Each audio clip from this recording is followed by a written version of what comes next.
Good evening, everybody, and welcome to the films that I watched this week.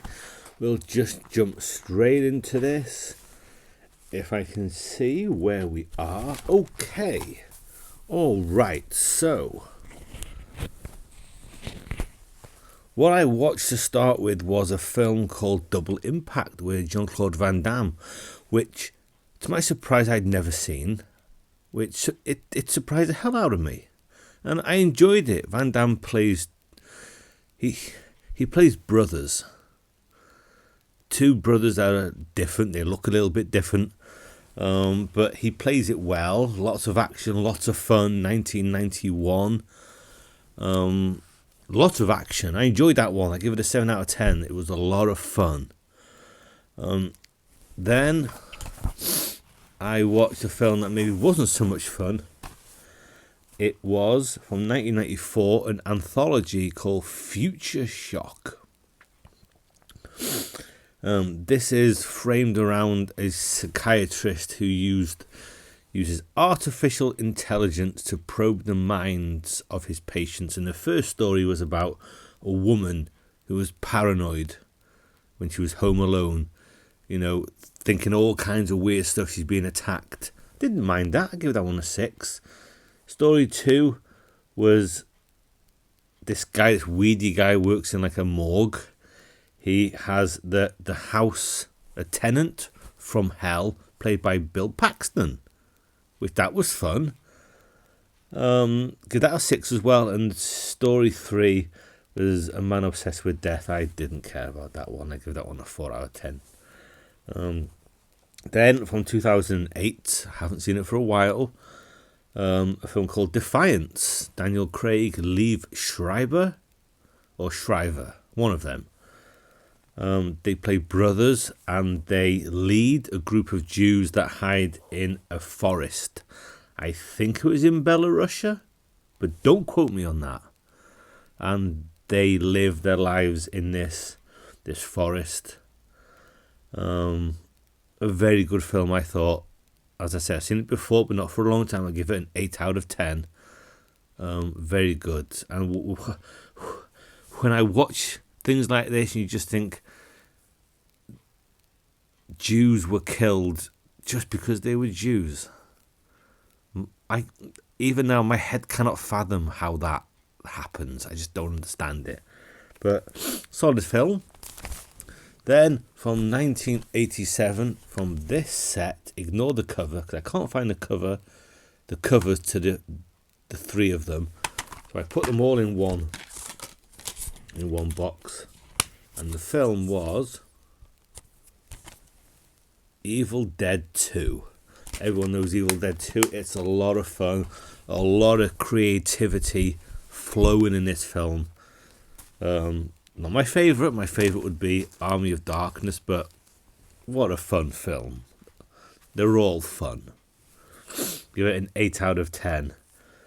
Then a film that it felt like a TV film called Point of Entry. Felt like a TV film. Has Holly Marie Combs from Charmed back in the 90s. My mother used to love that. But it's about an ex-cop. He starts off as a cop, then resigns, so that he can go looking for the guy that killed his goddaughter. This guy happened to be befriending Holly Marie Combs, her husband, and young son. I give it a 5 from 2007. But I actually didn't mind it. It's not a great film. It's not even a good film. And the acting, a lot of the time, is pretty shit. But while watching it, I didn't mind it at all. I actually quite liked it. Then, from last year, a prequel that we didn't need. No one asked for it. But it's a prequel. Can't find it here. Never mind, doesn't matter. It's called Orphan First Kill. A prequel to the film Orphan 2009. If you haven't seen it, it's about this young girl called Esther. She's not quite right. Now, this film is set, I think, maybe a year before or it's set before because it's a prequel. The same girl is back. I read they used camera angles and makeup, so they didn't have to use CGI to de-age her.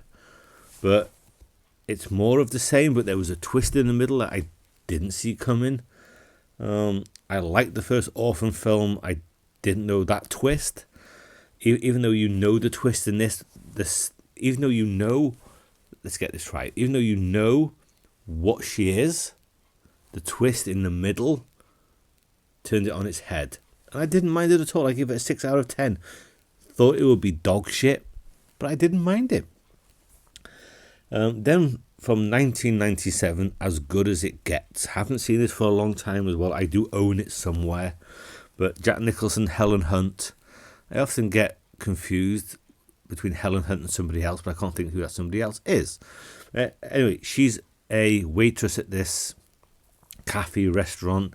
He's a grumpy writer who's got OCD, and he's not really a nice guy. He hates his neighbours.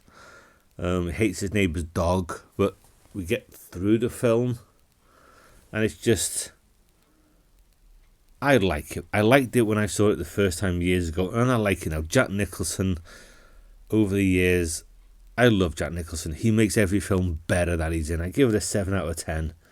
I enjoyed it a great deal. Then, to the Netflix films. I got to watch some more Netflix films. And I finished off the Fear Street trilogy, 1666.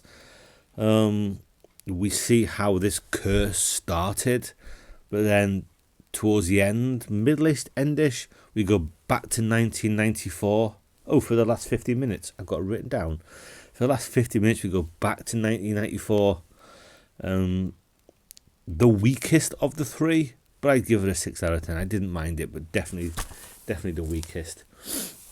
Then, from last year, Troll.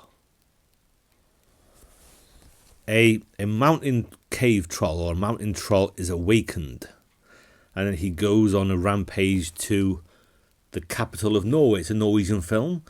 Wakes up and goes on a mission. Think Godzilla, and what happens when Godzilla surfaces is kind of like what this cave troll does. I enjoyed it. I give it a 7 out of 10. He looked like a grumpy old man with a little moustache, but I liked it. Then I watched the two Enola Holmes films, Millie Bobby Brown. First one from 2020, Enola Holmes. I liked it. A lot of fun. She goes out to look for her mother. You've got Sherlock Holmes, Mycroft. I don't know who plays Mycroft, but Henry Cavill plays Sherlock Holmes. He's there, but it's about her. A lot of fun. I enjoyed it. Give it a 7. The second film, not so much. Didn't hate it. I give it a 6. Just it lacked the fun factor of the first one. So I watched those two films. Then Army of the Dead, a zombie film that is 2.5 hours long. It is far too long of a film, but it didn't drag. Those two sentences may contradict each other, but it is what it is. There is a zombie apocalypse. Vegas is full of zombies.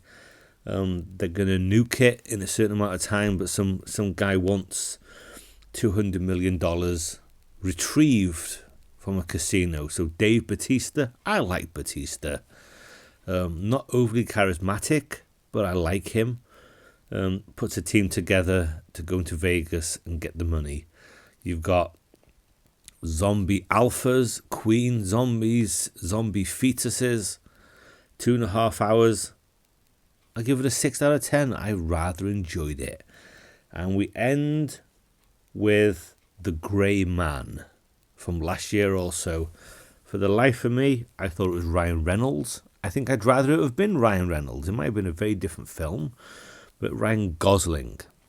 I think we've seen this kind of film before. The CIA trained this guy, Ryan Reynolds, to be a ghost. Then enter a reason, whatever reason you want to enter. Then the CIA hunt him down. Who did they send to hunt him down? Chris Evans. Supposed to be this sociopathic badass. I didn't buy it. Yes, he looked like he's enjoying himself, having a great deal of fun. But he didn't come across as a tough guy or a badass whatsoever. We have Ana de Armas, who again, with this film and No Time to Die, tells me she needs her own action film. Ryan Gosling, I'm not a huge fan. No charisma in him either. It works in a film like Drive, but not in this kind of film. The action was okay. The fight scenes were okay. The big action with cars and guns, it was fine. But everything in between was just boring. So I give it a 5 out of 10. And that is everything I've watched this week. So I've already drank 2 tins of beer, a hot toddy, and a rum and coke, and I'm ready to collapse and go to bed. So that is it. Thank you for watching, and fingers crossed I'll be back again next week to do this all over again.